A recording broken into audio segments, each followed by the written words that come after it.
Hello students. तो आज की इस क्लास के अंदर हम लोग बात करेंगे ओम्स लॉ और रेजिस्टेंस के बारे में। तो ओम्स का जो लॉ है, वो बताता है पोटेंशियल डिफरेंस और इलेक्ट्रिक करंट के बीच में रिलेशन। और ओम्स लॉ कहता है कि if the physical state of a conductor remains constant, ये कंडीशन है ओम्स लॉ की, यानी कि ओम्स लॉ तभी अप्लाई हो सकता है, पहली कंडीशन, कि जो कंडक्टर है उसकी फिजिकल स्टेट्स जो है वो कांस्टेंट रहनी चाहिए। फिजिकल स्टेट से मतलब है फॉर एग्जांपल उसका टेम्परेचर, उसकी लेंथ, उसका area, volume, density etcetera etcetera. Physical properties जो है उसकी कांस्टेंट रहनी चाहिए। अगर कांस्टेंट रहती हैं तो ओम्स लॉ कहता है कि उस कंडक्टर के अक्रॉस लगाया हुआ पोटेंशियल डिफरेंस उसमें फ्लो होने वाली करंट के डायरेक्टली प्रोपोर्शनल होता है, V प्रोपोर्शनल I।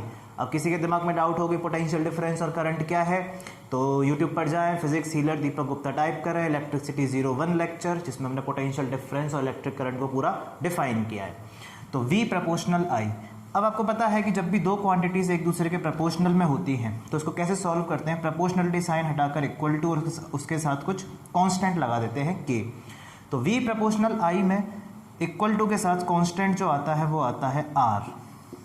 तो फॉर्मूला बनता है ओम्स लॉ से V is equal to I R. Very very important formula of this chapter, जहां पर R को हम लोग बोलते हैं कि प्रोपोर्शनलिटी कांस्टेंट है, जिसका मतलब होता है रेजिस्टेंस। रेजिस्टेंस जैसे आपकी पढ़ाई में बहुत सारे रेजिस्टेंस होते हैं, पबजी आपकी पढ़ाई में रेजिस्टेंस है, ऐसे ही ये रेजिस्टेंस जो है वो किसके फ्लो में रेजिस्टेंस है, करंट के फ्लो में रेजिस्टेंस है।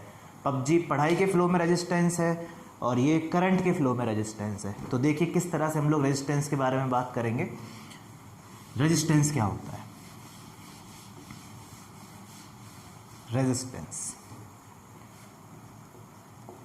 रेजिस्टेंस को हम डिफाइन करते हैं कि resistance is the property of a conductor to provide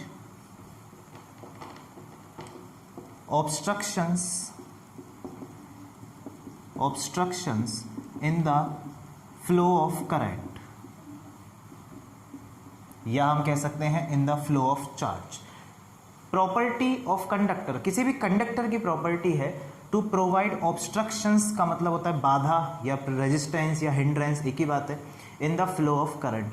किसी भी कंडक्टर में जब करंट फ्लो होती है, करंट फ्लो होने का मतलब यह है कि उसमें चार्ज का फ्लो होता है, चार्ज का फ्लो होने का मतलब है कि उसमें इलेक्ट्रॉन्स का फ्लो होता है। ये सारी बातें हम लोग फर्स्ट लेक्चर में कर चुके हैं कि इलेक्ट्रॉन्स हमेशा फ्लो करते हैं। तो जैसे मान लीजिए हमने सपोज एक कंडक्टर यहाँ पर बनाया और इस कंडक्टर के अंदर जब इलेक्ट्रॉन्स फ्लो होंगे तो इसके अंदर बहुत सारे फ्री इलेक्ट्रॉन्स हैं, कंडक्टर का मतलब large number of free electrons. तो ये इलेक्ट्रॉन्स आपस में एक दूसरे से भी कॉलिजन करते हैं और कंडक्टर की वॉल्स से भी क्या करते हैं, कॉलिजन करते हैं।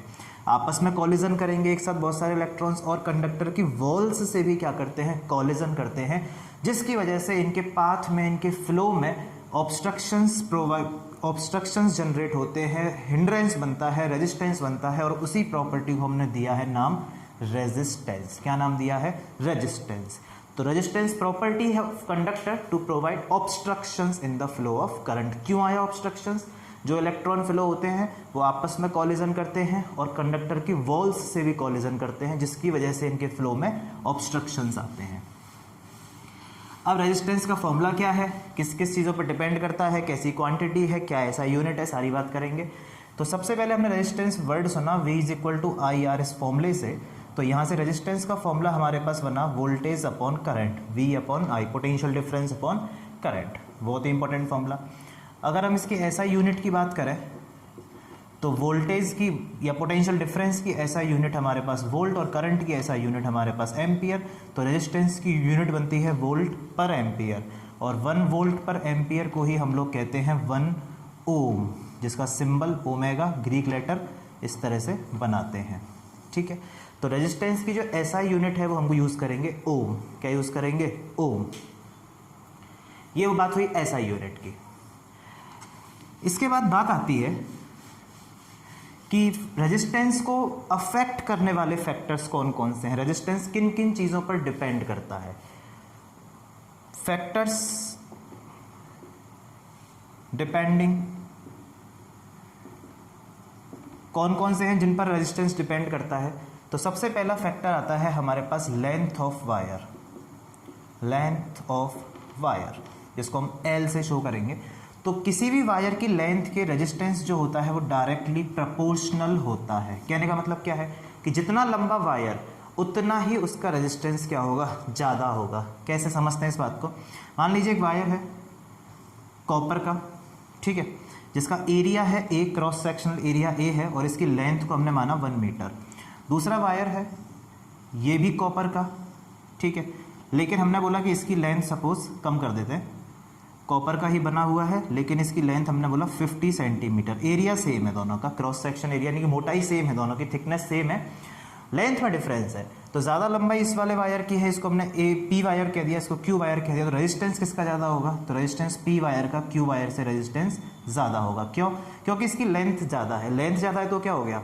तो लेंथ ज़्यादा है तो क्या होगा? ध्यान से देखो, जब इलेक्ट्रॉन इस एंड से दूसरे एंड पर पहुँचेगा तो यहाँ पर उसकी कॉलिजन क्या होगी? ज़्यादा होगी। लेकिन यहाँ पर छोटा रास्ता है, छोटे रास्ते में टक्कर क्या होंगी? कम होंगी। तो यहाँ पर उसको ऑब्स्ट्रक्शन कम मिलेंगे, यहाँ पर ऑब्स्ट्रक्शन ज़्यादा मिलेंगे, तो रेजिस्टेंस बढ़ जाएगा। तो जितना लंबा वायर उतना रेजिस्टेंस ज़्यादा। पहला रिलेशन। दूसरा रिलेशन क्या है?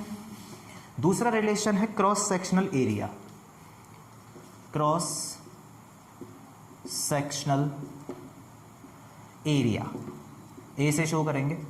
तो इसमें रिलेशन है कि resistance is inversely proportional to the cross sectional area. Inversely proportional है, यानी कि एरिया जितना ज़्यादा होगा रेजिस्टेंस उतना ही कम होगा। एरिया से मतलब मोटाई है, क्रॉस सेक्शनल एरिया। सपोज एक वायर है, ठीक, कॉपर का बना हुआ है, मान लिया लेंथ है इसकी 1 मीटर, इसका क्रॉस सेक्शनल एरिया है सपोज 5 सेंटीमीटर स्क्वायर। एक दूसरा वायर है, ये भी कॉपर का ही है, मटेरियल सेम रखा है हम लोग, लेंथ हमने मानी इसकी भी 1 मीटर, लेकिन सपोज इसका क्रॉस सेक्शनल एरिया है 10 सेंटीमीटर स्क्वायर। तो अब मैं आपसे पूछूं कि इस वायर का नाम A है, इस वायर का नाम B है, तो बताओ रेजिस्टेंस किसका ज़्यादा होगा? तो आपने बोला कि सर जिसका एरिया ज़्यादा है उसका रेजिस्टेंस कम होगा। तो 10 सेंटीमीटर स्क्वायर वाले का एरिया ज़्यादा है, मोटाई ज़्यादा है, तो इसका रेजिस्टेंस कम होगा, यानी कि A का रेजिस्टेंस ज़्यादा और B का रेजिस्टेंस कम। अब रीज़न क्या है, ऐसा क्यों हुआ कि एरिया ज़्यादा होने से रेजिस्टेंस कम हुआ? ध्यान से देखो, तो लेंथ तो इस बार दोनों की सेम है। यहाँ पर जो वायर है वो नैरो है, पतला वायर है। पतली सड़क पर चलोगे तो ज़्यादा टक्कर होने के चांसेस है, छोटी सी गली में चलोगे तो टकराओगे ज़्यादा। पर अगर वहीं पर अगर हाईवे पर बोल दिया जाए कि चौड़ा रास्ता है उस पर जाना है, तो वहाँ पर कॉलिजन होने के चांसेस क्या होते हैं? कम होते हैं। तो जितना मोटा वायर होगा, जितना ब्रॉड वायर होगा, उतने कॉलिजन कम होंगे, क्योंकि चौड़ाई ज़्यादा है, इलेक्ट्रॉन कम टकराएगा और कम टकरा के निकलेगा यहाँ से, तो रेजिस्टेंस कम होगा। तो जितना मोटा वायर उतना रेजिस्टेंस कम। ये 2 फैक्टर्स हुए हमारे पास। इसके बाद आगे थर्ड और फोर्थ फैक्टर देखते हैं। पहले थर्ड फैक्टर समझेंगे, टेम्परेचर। टेम्परेचर टेम्परेचर पर रेजिस्टेंस किस तरह से डिपेंड करता है? तो अगर हम कंडक्टर्स की बात करें, कंडक्टर्स की, या हम कह सकते हैं मेटल्स की, तो मेटल्स में जो रेजिस्टेंस है वो टेम्परेचर के प्रोपोर्शनल होता है। प्रोपोर्शनल यानी कि जितना ज़्यादा टेम्परेचर होगा, जितना टेम्परेचर बढ़ाओगे उतना ही रेजिस्टेंस की वैल्यू इंक्रीज होगी, रेजिस्टेंस ज़्यादा होगा। ऐसा क्यों हुआ? तो देखो, टेम्परेचर जितना ज़्यादा हम इंक्रीज करेंगे तो टेम्परेचर बढ़ने से इलेक्ट्रॉन्स की काइनेटिक एनर्जी बढ़ेगी। किसी भी चीज़ का टेम्परेचर बढ़ाओगे तो वो ज़्यादा स्पीड से मूव करने लगेगा, ज़्यादा मोशन करेगा, ज़्यादा वाइब्रेशंस करेगा। ज़्यादा वाइब्रेशंस करेंगे इलेक्ट्रॉन। एक वायर है जिसका टेम्परेचर ज़्यादा है, हाई टेम्परेचर पर है, तो इसके इलेक्ट्रॉन्स ज़्यादा वाइब्रेट करेंगे, स्पीड से वाइब्रेट करेंगे। ज़्यादा वाइब्रेशन की वजह से कॉलिजन भी ज़्यादा होगा, कॉलिजन ज़्यादा होगा तो रेजिस्टेंस भी क्या आएगा? हाई आएगा। तो कंडक्टर्स का जो रेजिस्टेंस है वो टेम्परेचर बढ़ाने पर इंक्रीज होता है। क्या होता है? इंक्रीज होता है। टेम्परेचर पर डिपेंड करता है, इंक्रीज होता है। वहीं सेमीकंडक्टर्स और इंसुलेटर्स का रेजिस्टेंस और टेम्परेचर में अलग रिलेशन है, उसकी बात नहीं करेंगे हम लोग, सिर्फ कंडक्टर्स का ही हमारे लिए सफिशिएंट है।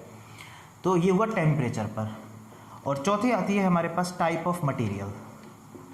टाइप ऑफ मटीरियल, मटीरियल पर कैसे डिपेंड करता है? तो वही बात है कि अगर कंडक्टर्स हैं कंडक्टर्स, तो इनका रेजिस्टेंस होगा लो। भाई कंडक्टर है, फ्री इलेक्ट्रॉन ज़्यादा है, रेजिस्टेंस क्या होता है इनका लो होता है, तभी तो कंडक्टर है, यानी कि अमाउंट ऑफ करंट को ज़्यादा इजीली फ्लो कराएंगे, करंट ज़्यादा फ्लो होगा। अगर हम इंसुलेटर्स की बात करें, इंसुलेटर्स की, तो इनका रेजिस्टेंस होता है हाई, लेकिन करंट क्या होगी लो। अगर रेजिस्टेंस हाई है तो करंट क्या होगा इनका लो होगा। और अगर हम सेमीकंडक्टर्स की बात करें तो किसी पर्टिकुलर टेम्परेचर पर ये एज अ कंडक्टर बिहेव करेंगे और कभी इंसुलेटर, तो डिपेंड करता है रेजिस्टेंस हाई या लो करना, वो हमारे मर्जी की बात है। हम चाहें तो रेजिस्टेंस कम कर सकते हैं, हम चाहें तो रेजिस्टेंस बढ़ा सकते हैं इनका। तो सेमीकंडक्टर्स के बारे में भी हम लोग ज़्यादा डिटेल में बात नहीं करेंगे। तो इस तरह से टाइप्स ऑफ मटेरियल पर डिपेंड करता है। और मटेरियल में एक चीज़ और आती है, जो अलॉयज होते हैं, अलॉयज, अलॉय आपको पता होगा, अलॉय का मतलब होता है mixture of metals, mixture of metals, ठीक है। इनका रेजिस्टेंस बड़ा हाई होता है, हाई रेजिस्टेंस पर होते हैं। जैसे फॉर एग्जांपल आपने बहुत ही फेमस नाइक्रोम वायर का नाम सुना होगा, नाइक्रोम वायर, इसे हीटर वगैरह के अंदर यूज़ करते हैं। नाइक्रोम हीटर की जो स्प्रिंग होती है वो नाइक्रोम वायर की बनी होती है। नाइक्रोम किस किस का अलॉय है? Nickel plus chromium plus manganese plus iron, चार इसके अंदर मेटल्स मिली हुई हैं, इन चारों का अलॉय है। इसका रेजिस्टेंस बहुत हाई होता है। हाई रेजिस्टेंस वाले वायर्स को या हाई रेजिस्टेंस वाले मटेरियल्स का यूज़ हम लोग heating effect of electric current के लिए करते हैं। आगे आएगा lecture heating effect of electric current, तो वहाँ पर नाइक्रोम दोबारा से आएगा, तो वहाँ पर इनका यूज़ करते हैं। इनका रेजिस्टेंस भी बहुत हाई होता है। तो कुल मिलाकर मटेरियल पर भी डिपेंड करता है, किस टाइप का मटेरियल है उस पर रेजिस्टेंस डिपेंड करता है। अब यहाँ पर एक गौर करने वाली बात आपने देखी हो, एक चीज़ बहुत इंपॉर्टेंट है, जो कि रेजिस्टेंस का फॉर्मूला तो हमने पढ़ा वोल्टेज अपॉन करंट, ठीक है, लेकिन फॉर्मूले को देखने से ऐसा लगता है कि वोल्टेज पे डिपेंड कर रहा है और करंट पर डिपेंड कर रहा है, but resistance does not depends on voltage और करंट। ना तो वोल्टेज पे डिपेंड करता, ना करंट पे डिपेंड करता।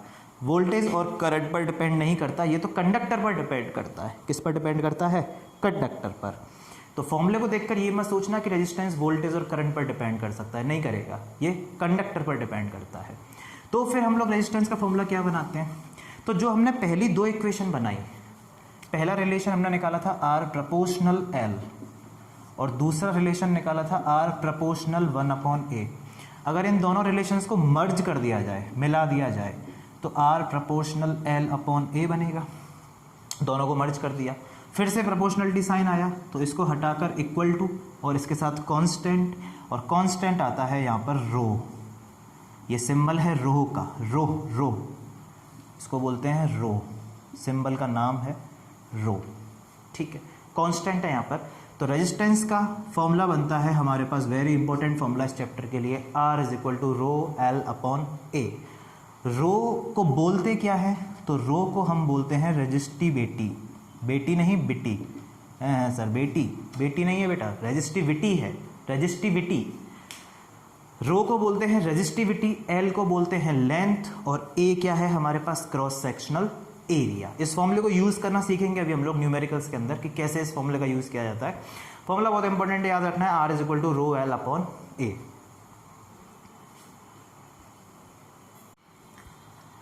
अब देखिए, इस फॉर्मूले की वजह से ही हमने बोला था कि ओम्स लॉ में जो कंडीशन है कि वायर की फिजिकल स्टेट कांस्टेंट रहनी चाहिए, वो इसीलिए कहा था क्योंकि रेजिस्टेंस जो है वो वायर की लेंथ पे डिपेंड करता है, एरिया पे डिपेंड करता है और रेजिस्टिविटी पे डिपेंड करती है। रेजिस्टिविटी क्या होती है इसकी बात करेंगे आगे हम लोग।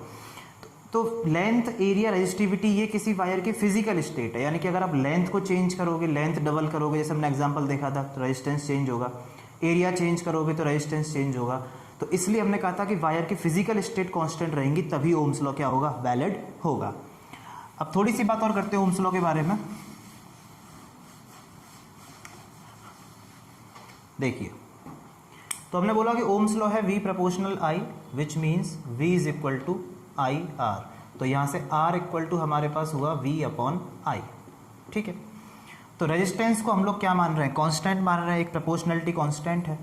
तो अगर हम V और I के बीच में ग्राफ प्लॉट करते हैं, ठीक है, एक्स एक्सिस पर लिया हमने करंट, सपोज वाई एक्सिस पर लिया वोल्टेज को, तो ये ग्राफ जो है वो हमें कैसा मिलता है, हमेशा एक स्ट्रेट लाइन ग्राफ मिलता है। कैसा ग्राफ मिलता है, स्ट्रेट लाइन ग्राफ। जिन कंडक्टर्स के लिए ये ग्राफ स्ट्रेट लाइन मिलता है उन कंडक्टर्स को हम बोलते हैं ओमिक कंडक्टर्स। एक नया वर्ड निकल के आया, ओमिक और नॉन ओमिक। ओमिक कंडक्टर जो ओम्स लॉ को फॉलो करते हैं। इसका मतलब क्या हुआ, इसका मतलब ये हुआ कि ओम्स लॉ एक यूनिवर्सल लॉ नहीं है। जैसे ग्रेविटेशन एक यूनिवर्सल लॉ है, इलेक्ट्रोस्टैटिक फोर्स एक यूनिवर्सल लॉ है, ओम्स लॉ एक यूनिवर्सल लॉ नहीं है। हर कंडक्टर के लिए ओम्स लॉ वैलिड नहीं है, कुछ कंडक्टर्स के लिए है और उन कंडक्टर्स को हम कहते हैं ओमिक कंडक्टर्स। जैसे फॉर एग्जांपल वाटर है, वाटर के लिए ओम्स लॉ वैलिड नहीं है, नॉन ओमिक कंडक्टर है। कैसा कंडक्टर है, नॉन ओमिक। आपको पता है वाटर कंडक्टर है, प्योर वाटर नहीं है, प्योर वाटर बैड कंडक्टर है। अगर थोड़ा सा उसके अंदर इम्प्योरिटीज हैं तो वो एक अच्छा कंडक्टर बनता है वाटर, लेकिन कैसा है, नॉन ओमिक कंडक्टर है। ये ओम्स लॉ को फॉलो नहीं करता, यानी कि इसके लिए अगर हम वोल्टेज करंट का ग्राफ बनाएंगे तो वो एक स्ट्रेट लाइन ग्राफ नहीं आएगा, नॉन ओमिक कंडक्टर। तो बच्चों आज के वीडियो के लिए बस इतना ही। आज के लेक्चर में हमने ओम्स लॉ और रेजिस्टेंस से संबंधित जो भी थ्योरी थी वो सारी कवर की। इसके बाद नेक्स्ट लेक्चर में, नेक्स्ट वीडियो के अंदर हम लोग ओम्स लॉ पर और रेजिस्टेंस पर बेस्ड न्यूमेरिकल्स करेंगे। नेक्स्ट वीडियो जो होने वाला है वो सेपरेट सिर्फ न्यूमेरिकल्स का होगा। तब तक घर पर पढ़ते रहें, प्रैक्टिस करते रहें। All the very best.